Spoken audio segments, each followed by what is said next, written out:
I said, the Lord is my shepherd. I'm glad you know him, but the Lord is my shepherd, and because of that, I will not want. I wish you should shout with me this morning. He allows me to lie down in green pastures. He leads me beside the still waters. He restores my soul because he's my shepherd.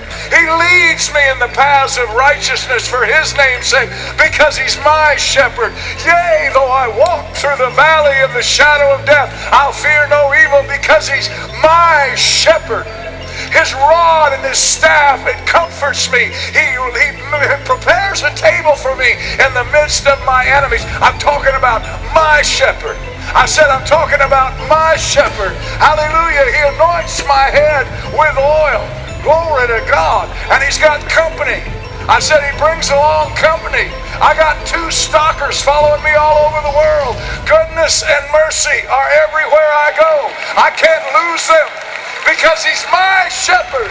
I said he's my shepherd.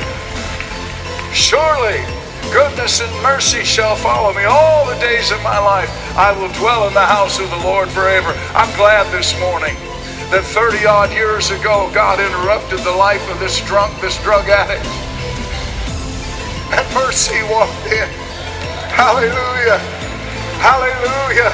And the crook of the shepherd grabbed a hold of that one lost sheep and pulled him out of where he had been. I'm thankful that he's my shepherd this morning. I said I'm thankful that he's my shepherd. And he's my shepherd because he's the good shepherd.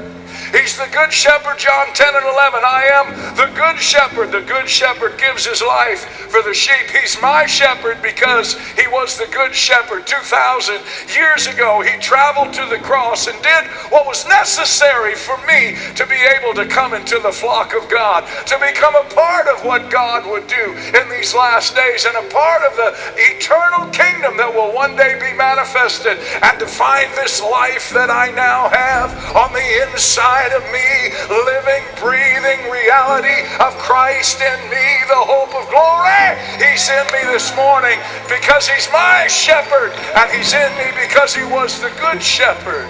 And 1 Peter says there's coming an hour and there's coming a day. Well, he'll operate as the chief shepherd. 1 Peter 5 and 4 says, and when the chief shepherd shall appear, ye shall receive a crown of glory that fadeth not away. He's got rewards for those that follow. He's got rewards for those that obey. He's got rewards for those who travel the route that he has chosen. He not only takes us into his fold and blesses us and restores us and keeps us, and mercy and goodness and anoints us, all of those things, but one day he's going to reward us. Can you imagine that? And we'll not be able to. He's the chief shepherd when he comes with reward. He's my shepherd. He's the good shepherd. He's the chief shepherd.